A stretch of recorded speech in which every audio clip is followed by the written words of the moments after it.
ఇగో నోరిప్పితే అబద్ధాలు ఆడుతున్నావు ఇక్కడ మాకు అర్థమవుతోంది. ఇంకా ఆపే ఇన్ని అబద్ధాలు ఆడక మేమేం పిచ్చోళం కాదు, చెవులో కాలీఫ్లవర్ పెట్టుకొని నేను కూర్చోలేదు ఇక్కడ. ఏం అబద్ధాలు చెప్తున్నావు తెలిసిపోతుంది కదా ఎగ్జాక్ట్ గా ఆపోజిట్ గా చెప్తున్నావని. ఏంటది పిచ్చి పిచ్చి మాటలన్నీ మాట్లాడుతున్నావు ఇక్కడ?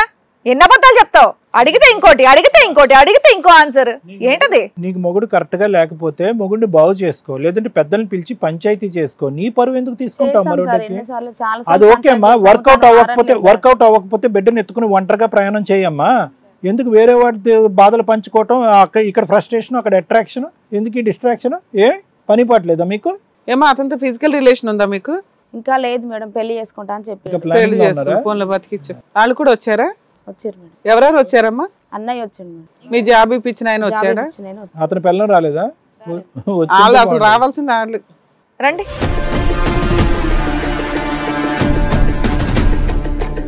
మీరు బ్రదరా? మీరు వర్కరా? బాగా కష్టపడతారంట. ఏంటి సార్ మీ సిస్టర్ అట్లా క్యారెక్టర్ ఏంటి, అమ్మాయి బిహేవియర్ ఏంటి? పసిపిల్లని వదిలేసింది 1 month నుంచి, మీరు ఎందుకు ఇంట్లో పెట్టుకున్నారా అమ్మాయిని? జరిగింది అంటాడు మేడం. ఫస్ట్ పెళ్లి చేసుకున్నప్పుడు బాగానే ఉన్నారు మేడం. తర్వాత పాప పుట్టిన తర్వాత 6-7 నెలల తర్వాత బాగానే ఉంది మేడం. మా చెల్లి జాబ్కి వెళ్ళిన తర్వాత ఆయన చేసే పద్ధతి ఏం బాగోలేదు మేడం.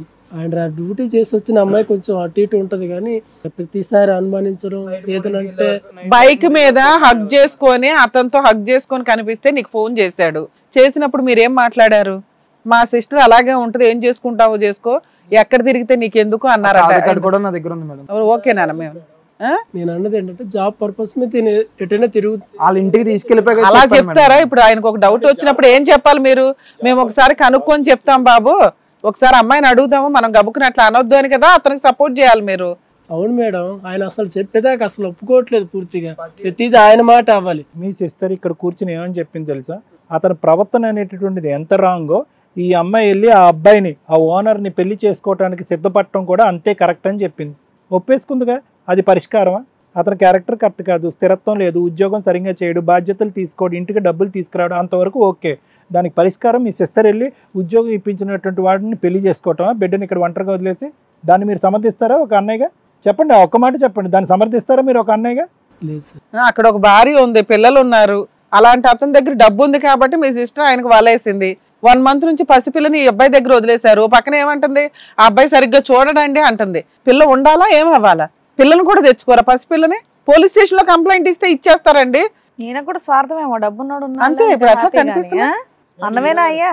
చెల్లెని లాగ్ కొట్టొద్దు ఒకటి, ఇలా చేస్తావా అని. ఏం సార్ మీ భార్య ఉంది, పిల్లలు ఉన్నారు, ఎందుకు ఈవిని తగులుకున్నారు? మాకు కొన్ని కారణాల వల్ల. ఏం కారణాలు అయ్యా? నీ పర్సనల్ ఆవిడ ఆధారపు, ఆవిడ పర్సనల్ నువ్వు ఆధారపు. చెప్పండి అసలు మీ ఖర్చు చెప్పండి. మాట్లాడతాడు తమ్ముడు ఉండయ్యా, సీట్లు లేక ముందు మాట్లాడి కూర్చోబెట్టారు, పక్కన కూర్చోబెట్టారని కొట్టుకోమని కాదు. సరే సరే కొట్టాలి. పోలీస్ స్టేషన్ లో ఏం చేస్తావు? ఇంకోసారి ఆమెతో మాట్లాడితే కూడా చంపేస్తాను వార్నింగ్ ఇచ్చాడు మేడం నాకు. నువ్వు మాట్లాడతాను, మీ ఆవిడతో నువ్వు మాట్లాడతావు అంటే రౌడీని పెట్టి చంపించేస్తాను అన్నాడు మేడం. సరే అసలు అతని వర్షన్ ఏం చెప్తాడు విందా ఉండు. వాళ్ళ అన్నయ్య మా చెల్లికి ప్రాబ్లం ఉంది, ఆర్థికంగా ఇబ్బందిగా ఉంది. ఏదో ఆయనేనా జాబ్ ఇప్పమన్నాడా? జాబ్ ఇప్పమన్నాడు మేడం. వాళ్ళ అన్నయ్య నాకు కొద్ది ముందు నుంచి తెలుసు, జాబ్ పర్పస్ తెలుసు మాట తెలుసు. అయితే ఆర్థికంగా ఇబ్బందిగా ఉందని చెప్పి కొద్దిగా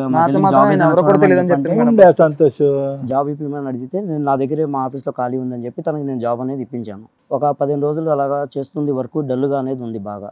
ఏంటి ఇలా ఉన్నావు ఏంటి అని కారణాలు అడిగితే ఇంట్లో ప్రాబ్లం అనేది చెప్పింది నాకు. అప్పుడు దాని తర్వాత మాకు నా పరిస్థితులు ఆమెకు చెప్పుకున్నా, ఇద్దరికి అండర్స్టాండింగ్ అనేది కుదిరేసరికి. మీ ఫ్యాక్టరీలో మీ ఇద్దరే ఉంటారా? కాదు సార్. మరి ఎవరికైనా చెప్పుకోవచ్చు కదా, ఆవిడకి ఎందుకు చెప్పుకున్నారు? ఆవిడ నీకే నాతో బాగా ఉండేది, తెలిసిన ఫ్రెండ్ వాళ్ళ సిస్టర్ కాబట్టి కొద్దిగా మాట్లాడేవాడిని సార్. ఫ్రెండ్ వాళ్ళ సిస్టర్ కాబట్టి నేను కొద్దిగా కేరింగ్ అనేది తీసుకున్నాను. కొద్దిగా కాదు, బాగానే తీసుకున్నా కానీ చెప్పు. ఆ విధంగా కొద్దిగా ఇలా ఇంట్లో ఇబ్బంది ఉంది అది ఇది అని చెప్పి తను చెప్పడం అనేది స్టార్ట్ చేసింది. ఆ విధంగా సరే నాకు కొద్దిగా దగ్గర అనేది అయింది మాట. అయితే నేను ఇలా మిమ్మల్ని పెళ్లి చేసుకోవాలని చెప్పి తనే మొదటి ప్రపోజల్ అనేది చేసింది నాకు. అవునా? ఏమా నువ్వా ఆయన? ఇక్కడే మీ ఇద్దరు భాగవతం అర్థం అవుతుంది. సరే నువ్వైతే అబద్ధాలు కవరు, నిన్ను అడగడం కూడా దండగా. జాబ్ లో జాయిన్ అయిన ఎంత కాలంకి? నువ్వే అడిగావా? నెల రోజుల్లో ప్రపోజ్ చేసిందా? 15 రోజుల తర్వాత అనేది కొద్దిగా ఏంటి ఇలా ఉన్నావు ఏంటి అని అడిగితే తన ఇబ్బంది గొడవలు ఇవన్నీ చెప్పి. మాకు ఇంపార్టెంట్ ఎన్ని రోజుల తర్వాత మిమ్మల్ని ప్రపోజ్ చేసి I want to marry you అంది? 1 నెల 2 నెలల తర్వాత. నెల రోజులకే. అప్పుడు అతను చెప్తున్నది కరెక్టే కదా? మీది రామబాణం, మామూలు బాణం కాదు. మీ మధ్య ఫిజికల్ రిలేషన్ ఉందా? లేదు సార్. ఇప్పటికీ లేదా? అబ్బా నమ్మేద్దాం. సండే ఎక్కడైనా ఆఫీస్ లో ఉంటాయా సార్? ఫోన్లే అమ్మా, వాళ్ళకు ఉంటుందమ్మా, నువ్వు టెన్షన్ పడకు. నానా నీ టెన్షన్ నీ బాధ మాకు అర్థం అవుతుంది. వాళ్ళు చెప్తున్న అబద్ధాలని మాకు తెలుస్తుంది. మ్యారేజ్ అనేది చేసుకోవడం ప్రపోజల్ అనేది చేసింది సార్. మీరు కరెక్ట్గా తప్పని అనలేదా? నేను చెప్పాను సార్, మాది ఇలా కారణాల వల్ల కొన్ని కారణాల వల్ల మా ఇద్దరికి కూడా ఇబ్బందిగా అనేది ఉంది. మేము అందుకనే మీరిద్దరు కనుక విడాకులు అనేది తీసుకుంటే అప్పుడైతే నేను చేసుకోవడానికి ఇష్టపడతాను. నువ్వు తీసుకోవా విడాకులు?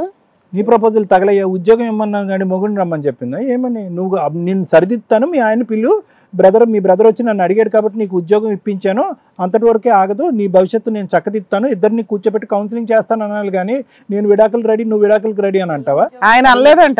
చేసుకుంటా ఉంటుంది సార్, తను నేను ఉండలేను, ఆయనతో కలిసి ఉండలేను, నేను ఖచ్చితంగా విడాకులు అనేది తీసుకుంటాను అని చెప్పింది సార్. సార్ ఆవిడ విడాకులు తీసుకుంటది, నువ్వు తీసుకుంటావా తీసుకో? ఆల్రెడీ విడిపోయి ఉన్నాం సార్. విడిపోయి ఉండడం వేరు, కోర్టు ద్వారా విడాకులు తీసుకోవడం వేరు. కోర్టు ద్వారా విడాకులు తీసుకున్నారా లేదా? లేదు సార్. తీసుకుంటారా తీసుకోరా? తీసుకుంటాం మేడం. మీరు తీసుకుంటారా ఆవిడ తీసుకుంటారా? ఇదంతా నెల రోజుల ప్రయాణంలోనే ఫిక్స్ అయిపోయారు. ఏమైనా పలదు, చిన్న పాప గురించి ఆలోచన మేడం, మేము అదే అడుగుతాం. మరి మాకు పాప గురించి ఆలోచన, నీ గురించి ఆలోచన, ఆవిడ గురించి ఆలోచన. ఏం శివం గారు, ఇది రైటేనా? ఇది కరెక్టా? ఇది పద్ధత? వాళ్ళ అన్నయ్య ఏమని చెప్పి మీ చేతిలో పెట్టాడు అమ్మాయిని? ఉద్యోగం ఎవరా బాబు, జీవితాలను కాపాడని చెప్పాడు. మీరు చేసే పని ఏంటి? ఇది న్యాయమా? మళ్ళీ ప్రాణ స్నేహితుడు చిన్నప్పటి నుంచి ఒకే మంచం మీద పడుకున్న ఒకే కంచంలో తిన్నాను అంటున్నారు. తర్వాత నేను ఒక రోజు వాళ్ళ ఇంటికి వెళ్ళాను మేడం. ఒకసారి వాళ్ళ ఇంటికి వెళ్తే వాళ్ళ అన్నని అడిగాను, వీళ్ళిద్దరు తిరుగుతున్నారంటే వాళ్ళిద్దరికి పెళ్లి చేస్తాను, నువ్వు బయటకు పో అని. అదే ఆయన అన్నాడు కదా. కరెక్ట్ కాదని బుద్ధి కదా చెప్పాలి. మీకు ఫస్ట్ నుంచి తెలుసా ఇవన్నీ?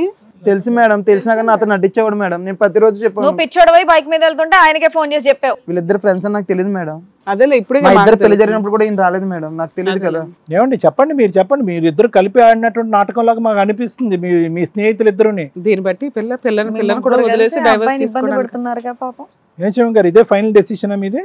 మీరు విడాకులు తీసుకుంటారా, అమ్మాయిని విడాకులు తీసుకుంటారా? అన్నయ్య సార్ లేడు సార్. లేదు అన్నయ్య సార్ లేడు.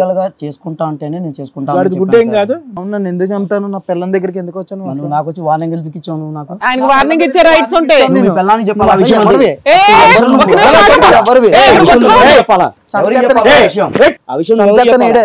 మీ ఆవిడతో నేను తిరగనా? నువ్వు మీ పిల్లని కంట్రోల్ పెట్టు. ముందు నీకు సిగ్గులేదా? ఇవన్నీ చేయడం వల్లే కదా నా దగ్గరికి వచ్చింది. ఆయన అనుమానించాడు, అది అనుమానం కూడా కదా, అతను మాట్లాడుతుంటే ఫ్యాక్ట్. నువ్వు మీ పిల్లని కంట్రోల్ పెట్టుకోవాలి ముందు. నేను ఎందుకు కంట్రోల్ పెట్టుకుంటాను? నువ్వు వంకర మనసు అయితే నువ్వు టెన్షన్ తీసుకోకుండా ఏదో చేయి చేసుకోవటం గానీ, ఒక మాట అంటాం గానీ, నీ మీద తిట్టడం గానీ, అరవటానికి అతనికి సర్వ హక్కులు ఉన్నాయి. ఎందుకుండా దేనికి? ఒక నెల రోజుల పాటు ఒక అమ్మాయి ఒక డిప్రెషన్ లో వచ్చి భర్త కరెక్ట్ గా లేడని చెప్తే కనుక, పెళ్లి చేసేసుకుంటానని చెప్పి నువ్వు ప్రపోజల్, ఆ అమ్మాయి ప్రపోజల్ చెప్తే కనుక ఆ అమ్మాయి బుద్ధి గడ్డి తినేటటువంటి విధంగా పాఠం చెప్పాలి నిజమైన స్నేహితుడు అయితే. నువ్వు వెనకతలు గొయ్యలు తవ్వటం కాదు. నీ పిల్లలతో నీకు ప్రాబ్లం ఉంటే కనుక అది వేరే స్టోరీ. మీరు వేరే చోటుకి వెళ్ళి కౌన్సిలింగ్ చేసుకుని మీరిద్దరు విడిపోయారు కాబట్టి ప్రపంచంలో ఉన్న అన్ని జంటలను విడగొట్టేద్దాం అంటే, నువ్వు దమ్ముంటే కనుక, ఒక సరైన మగాడు అయితే కనుక, ఒక ప్రాణ స్నేహితుడికి చెల్లెలకు బెచ్చం పెట్టేటటువంటి వాడు అయితే కనుక వాళ్ళిద్దరు కౌన్సిలింగ్ చేసి సెట్ చేసుకో. ఎంత ధైర్యంగా మాట్లాడుతున్నారో చూడండి. హిట్ టీవీ యాప్, ఇందులో short news, live news, entertainment shows, movies, digital magazines తో పాటు మీ జిల్లా వార్తలను కూడా ఫ్రీగా చూడొచ్చు. ఇంకెందుకు ఆలస్యం, వెంటనే హిట్ టీవీ యాప్ ని డౌన్లోడ్ చేసుకుని ఫ్రీగా ఎంటర్టైన్మెంట్ పొందండి. Hit TV app. Hit TV app. Please download hit TV app. Hit TV app ని ఫ్రీగా డౌన్లోడ్ చేసుకుని ఎంజాయ్ చేయండి. మీకు నచ్చిన ఎంటర్టైన్మెంట్ కోసం హిట్ టీవీ యాప్ ని ఫ్రీగా డౌన్లోడ్ చేసుకుని ఎంజాయ్ చేయండి. హిట్ టీవీ యాప్ ని డౌన్లోడ్ చేసుకుని ఆస్వాదించండి, ఆశీర్వదించండి. ఇంతమంది సెలబ్రిటీలు హిట్ టీవీ యాప్ ని డౌన్లోడ్ చేసుకోండి అని చెప్తున్నారంటే ఎంత మంచి యాప్ ఆలోచించండి. అమెరికా అమెరికా అమెరికా అమెరికాలో చదవాలనుకునే వాళ్ళకి విశ్వసనీయమైన పేరు మన శౌర్య కన్సల్టెన్సీ. UK లో 1 year masters, UK లో 1 year masters, 2 years work permit up to 5 years visa. Contact Saurya Consultancy. Contact 89851 89851.